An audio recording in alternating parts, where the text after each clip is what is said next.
Hi ladies, have you ever been in a slump where your body felt heavy, your mind was racing with negative thoughts, and even though that you knew moving would be the best thing to help, the resistance was just too strong? If that's you, you are not broken, and that slump in fact has a purpose. So in today's video, I'm going to go over why slumps happen, why they're so hard to climb out of, and how to move through them with compassion so that you don't get stuck in them every day or every week. As a single mom, I have had so many of these moments, times where I just wanted to push through and I beat myself up, saying things to myself like, why can't I just get it together? But here's what I've learned. The slump isn't the enemy, it's actually my body trying to protect me. When we're stressed or overwhelmed, our body goes into survival mode. Sometimes it chooses fight or flight, where we feel stressed, anxious, restless, or on edge.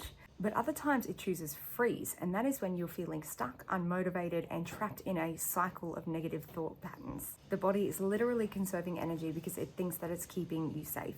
But the slump itself isn't actually bad, it's the judgment of it. It's the labeling of it as being bad and piling on the mental chatter of I should be doing more and what's wrong with me. So all of this is feeding a loop, which makes it even harder to move. Slumps usually start from one of three things. It could start in the environment where there was a conflict, maybe some overwhelm of some sort, maybe some loud noise. It could be a body signal, fatigue, or hormonal shifts, maybe low blood sugar, but it could also be starting mentally. You had a thought, maybe you're worried about something that's going to happen in the future, or you're remembering something painful from the past. And once that happens, the loop begins. The mind interprets it negatively.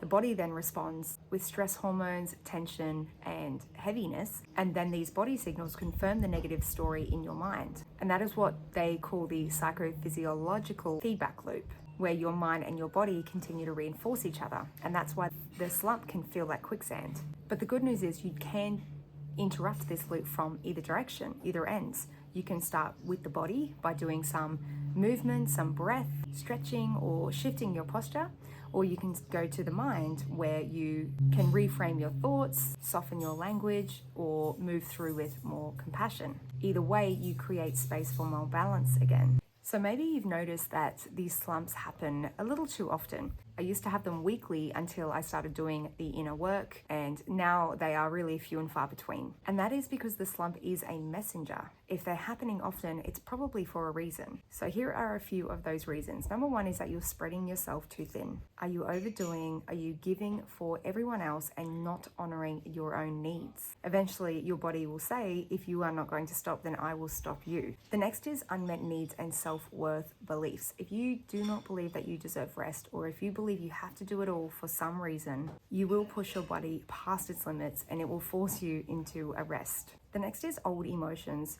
Trapped grief, stress, frustration, any form of trauma can linger in the nervous system. They can weigh you down and really pull you into that freeze state. If you're living in a chronic stress pattern where you are constantly on go mode, your body will eventually flip into freeze as a survival mechanism. And lastly, language and identity loops. Thoughts like I'm weak or this always happens to me program the brain and the body to expect slumps. And so they do repeat. So if this is your regular pattern, it's not that you are broken, it's just that your mind and your body are asking for change. Maybe you've got a slumped posture, which makes you breathe more shallow and feel more heavy. Your psychology then interprets that, saying, see, I'm stuck. It then moves to your beliefs, where your identity is reinforced as someone who always struggles. And then your language, where you say things like, I should be doing this, or why can't I be doing this, adds more pressure. And the cycle continues again. And this is where reframing is really important. It's reframing the situation to know that this part of you that's playing out isn't necessarily bad. It's a part of you that is saying, I need something. I need rest. I need safety. Instead of fighting it, can you ask yourself in that moment, what do I need right now? Sometimes it's rest, sometimes it's movement, breath, reaching out for support. But what matters most is that you honor yourself rather than shame yourself. When you give yourself compassion, the slump loses power. And this allows your body to move out of survival mode faster. Here are a couple of practical tools that you can use to help yourself if you do experience these slumps. Number one, really important, is your language.